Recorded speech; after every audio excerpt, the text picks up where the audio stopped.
Hey, this thing's always a problem. I All can right, there tell. you go, man. Hey, everybody, what's going on? Ricky Sanders here with Split Second Shooting, the Truth Podcast. Trying to make some adjustments and get this background in there. Hey, we can put it in. I'm gonna put it back there like that.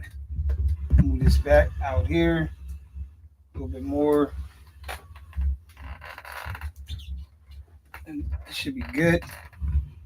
Perfect. All right, so I'm Ricky Sanders with the Truth Podcast.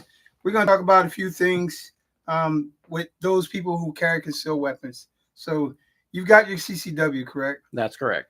And what is the real reason why you want to carry a firearm? To protect myself and others. But that's what everybody says. So what level of protection are you going to shoot for? Immediate threat. So if someone comes to me with a knife, I will use lethal force. Lethal force, if someone comes at you with a knife, is that likelihood of having the same threat level object? I believe so because it's endangering your life, where the knife can hit you from your jugular here or so and so far on the body parts. Where to me that feels like I'm gonna die, one way or another.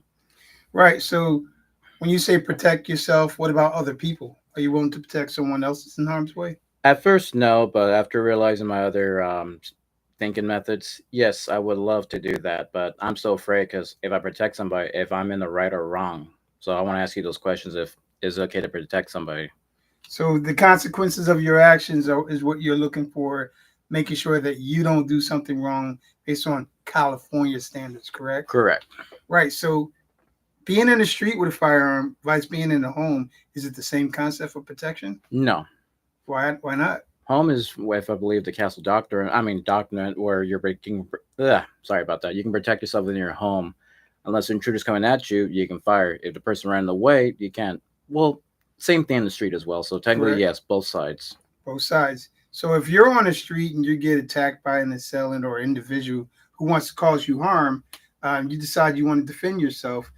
Do you think you're going to face the consequences of a civil lawsuit or a criminal lawsuit? I believe both. Possibly both.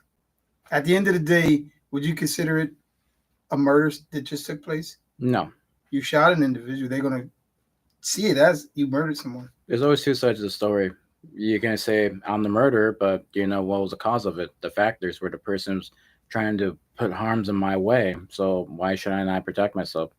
That's good. But see, at the end of the day, it's going to be that you eliminated the threat. He was a threatened individual towards you or she, because there are some women out there that are highly strung and threatened, Yeah. and it can cause you some harm as well.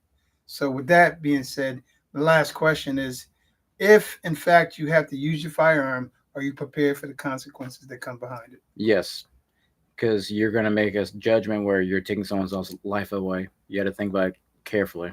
So, if you had to go do some time based off of that, are you willing to do that? I don't want to, no, but there shouldn't be that way at all because you have the right to protect yourself. Even the person's coming at you.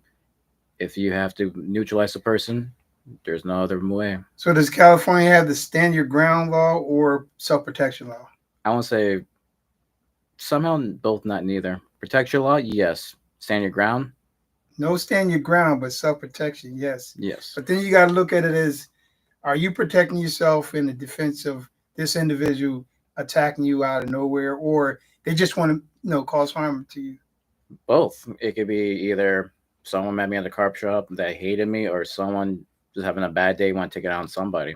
You don't know what's going to happen. You never know what's going to happen. So, with that being said, self defense, protection of others and yourself is a must. If you have a firearm, you carrying it, you have to have a legal permit, correct? Correct. Now, what do you think about those states that carry without a permit? They don't need one. Are they that state exercising the Second Amendment right more than what California does? Absolutely, yes, they do. So you believe that California should roll over and do what the rest of the states are doing? Yes and no. Texas, for instance, you can breathe and you can just get a weapon. Most people are not trained to utilize a weapon at all, where taking classes is better, but you're not required for it. California is overextend for that purpose, which that's not fair at all, in my opinion. Hey, so would you want to stay living here? Or you want to move to another state? I'd rather move to a different state. California is where everybody want to be, supposedly. Because the weather, the sunshine, Hollywood commercial, and everything. But you have to think about it. The laws are strict here where they might not be for you at all. You're 100% right. Every time you turn around, they're trying to come up with some new law that we have to go ahead and understand. But like the ammunition law that just came out. Well, California, you should be able to not have to do a background check to purchase ammo, but they struck that down again. Ninth Circuit Court District lost that battle. It's being reviewed to be put back out there On July 24th, I'll remember that one. July 24th. So at the end of the day, carrying a weapon for self-protection, protection of others and your family is something you're willing to do. Yes. All right. With that being said, once again, I'm Ricky Sanders with the Truth Podcast, and this is Samuel McCauley. And we're going to sign off just like that. Take care. Take care.